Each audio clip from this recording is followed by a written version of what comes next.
सभी को नमस्ते। आज हम एक कहानी के माध्यम से जीवन की एक और सच्चाई को समझने का प्रयास करते हैं। एक आदमी के घर किसी दिन एक मुसाफिर मेहमान आया। रात भर के समय बातों ही बातों में मुसाफिर ने कहा, यहाँ से कुछ दूरी पर एक गांव है जहाँ पर ज़मीन इतनी सस्ती है कि मानो मुफ्त में मिलती हो।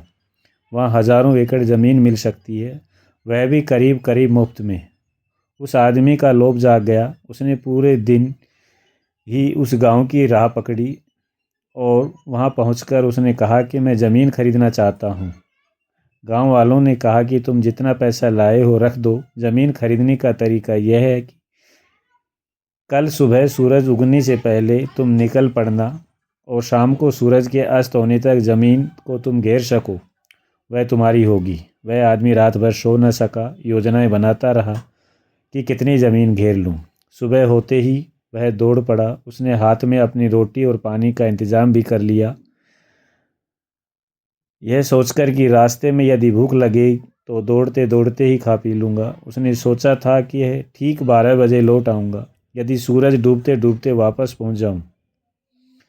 उसने दोपहर तक मीलों का सफ़र पूरा किया। उसके मन में विचार आया कि दोपहर हो गई और मुझे लौटना चाहिए, लेकिन सामने और उपजाऊ ज़मीन दिखाई दी।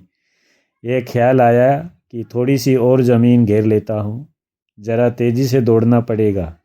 लौटते समय और क्या, उसने खाना भी नहीं खाया, पानी भी नहीं पिया, क्योंकि रुकना पड़ेगा।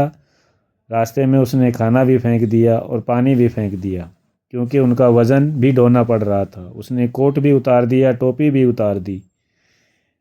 इतना हल्का हो सकता था हो गया। दोपहर बीत गई पर लौटने का मन नहीं हुआ। तीसरा पहर हो गया, लौटना शुरू किया, परंतु अब उसके मन में घबराहट थी। सारी ताकत लगाई, लेकिन वह अब थक चुका था। अब वह सूरज डूबने लगा। वहाँ गांव में करीब सोने पहुँचने लगा। उसने लोगों को दिखाई पड़ने लगे। गांव के लोग खड़े थे और आवाज़ दे रहे थे कि आ जाओ आ जाओ। उसने दौड़ने में आखिरी दम लगा दिया। सूरज डूबने लगा। इधर सूरज डूब रहा था, उधर गांव की तरफ भाग रहा था। सूरज डूबते डूबते वह आदमी गिर पड़ा। अभी सूरज आखिरी कोर क्षितिज पर रह गई थी। वह किसी तरह अपने गांव की ओर घसीट कर ले जाने का प्रयास कर रहा था, परंतु सूरज डूब रह गया और वह थक कर बेहोश हो गया। वहाँ मौजूद लोग हंसने और आपस में बात करने लगे कि अब तक ऐसा एक भी आदमी नहीं आया जो यहाँ ज़मीन का मालिक बन पाया हो।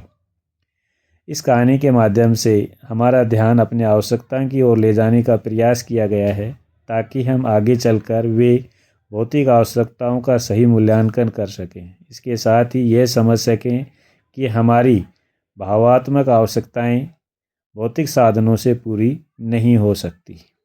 जब तक हम अपनी आवश्यकताओं को नहीं पहचान पाएंगे, हमारा यही हाल होगा।